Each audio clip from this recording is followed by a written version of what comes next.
દોસ્તો, જય માતાજી। આજે આપણે બાફાના છે શક્કરિયા, તો તેના માટે આપણે શક્કરિયા લઈ લીધા છે અને ચૂલો પણ તૈયાર છે અને આપણી તપેલી પણ તૈયાર છે।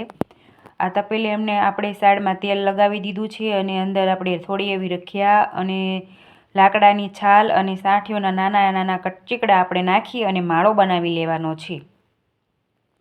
તો આપણો માળો બનીને તૈયાર છે। હવે આપણે એમાં થોડું એવું પાણી નાખી દઈશું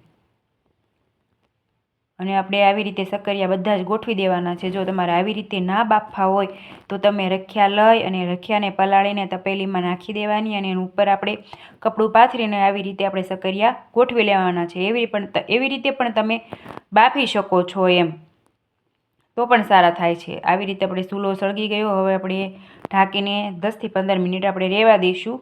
બફાઈને તૈયાર થઈ જાય છે। તમે કુકર અને ઢોકળિયામાં બાફો એની કરતાં તમે તપેલીમાં બાફો તો એને મીઠાઈ સારી એવી આવે છે એમ।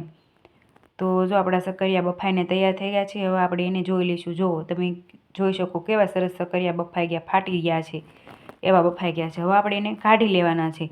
જો તમારે માટલીમાં બાફા હોય તો માટલીમાં કશું જ નથી નાખવાનું, રખિયા કે માળો કંઈ નથી બનાવવાનું, કંઈ નથી નાખવાનું। ખાલી આપણે એને પાણીમાં ખંખોળીને એમાં શક્કરિયા આપણે મૂકીને બાફી નાખવાના છે। તમે ગેસ ઉપર પણ બાફી શકો છો તો પણ એટલા સરસ મીઠા બનીને તૈયાર થાય છે।